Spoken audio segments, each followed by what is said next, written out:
Thandis IDP story. This is Thandis Story. Thandi lives in an informal settlement next to a township in an average small town.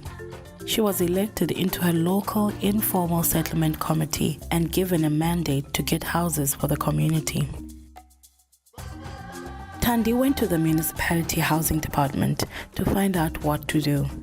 They told her to speak to her ward councillor. The ward councillor told Thandi that the municipality was getting ready to develop its 5-year integrated development plan, also called the IDP. Thandi and her neighbors were able to use the IDP process to get their settlement upgraded. It was a long and challenging process. When Thandi first heard about the IDP, she did not know what it was all about. No one she spoke to could explain it to her in a way that made sense to her. The ward councillor said it was a prioritization of ward needs. But this was not specific enough to help Thandi come up with a plan of action to get her informal settlement upgraded. Thandi then did a bit of research on what the IDP was and how it could help her and her community. This story summarizes what Thandi learned and what she did. Hopefully Thandis Story will give you a better understanding of what the IDP is all about and help you develop your community.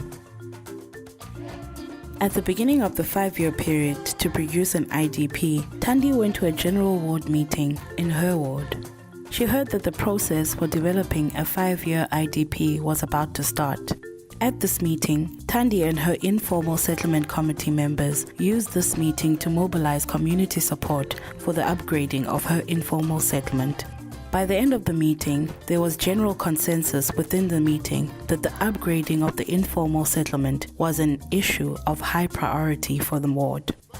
Many other priorities were also identified for the ward, like the building of a clinic, the fixing of stormwater drainage, renovating the old community hall, and many other things. This list of prioritized ward needs and opportunities was then taken up by the ward councillor and ward committee to the municipality and combined with the needs and opportunities of all the other wards. Thandi then discovered that there was an IDP representative forum where the key stakeholders and officials came together to further discuss and prioritize all the ward needs and opportunities across the whole municipality. Thandi went to the municipality to register as a representative of the Informal Settlement Committee and was accepted to participate on the IDP representative forum. She further mobilized support within this forum and spoke boldly on the challenges facing those living in informal settlements. She asked for and got more support from across all the wards for the prioritization of the issue of informal settlement upgrading.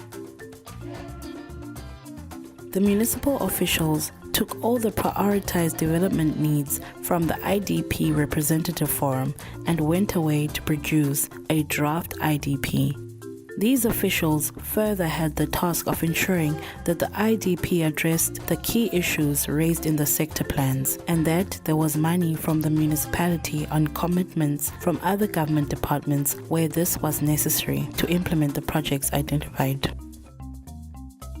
Once all this was concluded, a draft 5-year IDP was brought back to the IDP representative forum for discussion. Once this forum had discussed the draft IDP, it was taken to all the wards for presentation and discussion. This allowed each ward an opportunity to interrogate the 5-year IDP and to know exactly what projects would be implemented in their wards and when. This consultation process was extended to the business community, civil society organizations, and other stakeholders of the municipality.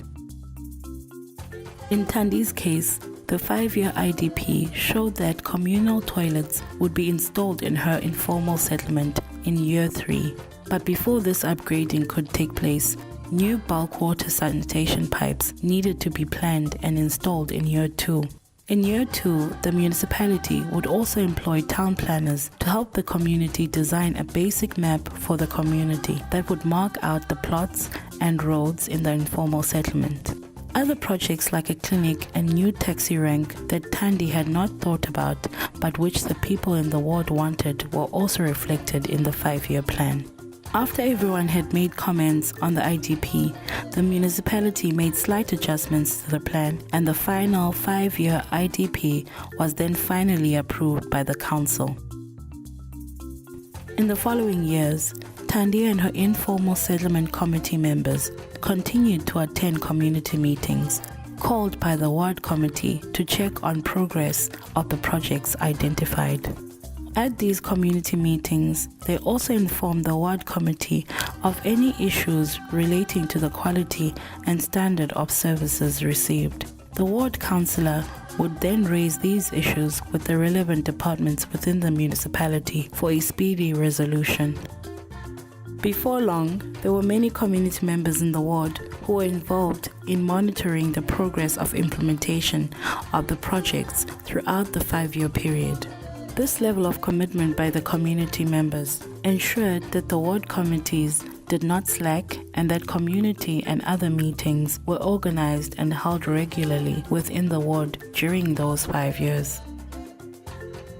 In year 2 of implementation of the IDP, Thandi participated in a project steering committee for the upgrading of her informal settlement. Town planners and engineers were involved in these meetings to do the detailed planning that was needed to get ready to actually upgrade the informal settlement in year 3. At these meetings, Thandi and others were able to discuss with the municipality where they thought the roads and paths should go in the informal settlement. They also discussed how to build the roads and communal toilets using local building materials where possible and local labor that would be trained. When year 3 came, the bulk services and the informal settlement upgrading plans had been done. This made it very easy to build the roads and communal facilities within Thandi's informal settlement without any problems. By the time the annual IDP review came around in year 3, Thandi had joined a local women's group that was involved in social upliftment in the community. They visited the elderly, established backyard gardens, and ran a savings club. The group managed to mobilize in the revised IDP plan for year 4 for the development of a pedestrian bridge across a dangerous road that cut the informal settlement in two. By this time, community activism had grown in the area. When the next local government elections came around, Thandi was elected onto her ward committee as a representative of women and vulnerable groups. Thandi is now working hard to prepare the sector to participate in the next 5-year IDP cycle by proactively organizing community meetings where women and children and people with disability can meet to discuss what assets they already have that they can build on and what their priority development needs are. These issues will be taken to the next general ward meeting for discussion along with other priorities raised by other groups. The community is in effect preparing itself to proactively submit its development priorities and needs to the municipality for inclusion in the draft IDP as opposed to waiting for the municipality to bring a draft IDP to them. Thandi also still wants to see the people in her neighborhood get individual title deeds to their land and get more assistance from government to build better houses. The community has also identified a piece of land where they want to start a combined fish farming and chicken project.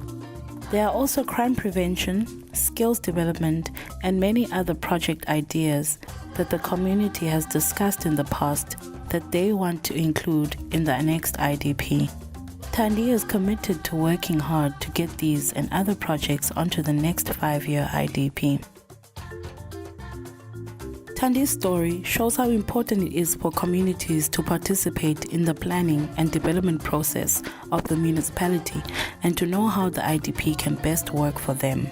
If Thandi had not participated in the IDP process, her informal settlement may not have been identified for inclusion in the plan. The new pedestrian bridge would definitely not have been built.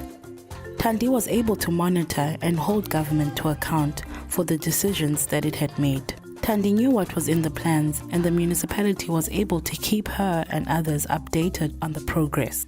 Thandi's experience, like many others, shows that it's important for people, citizens, communities, and for you to participate in the municipal IDP process.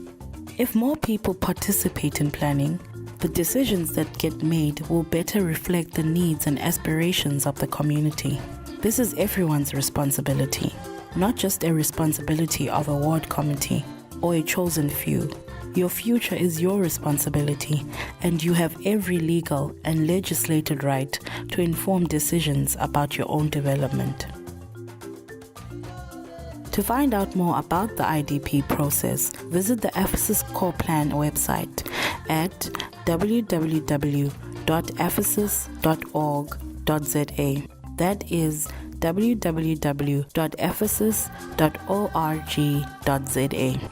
On this website, you will also be able to find out about other ways you can get involved in the development process in your community.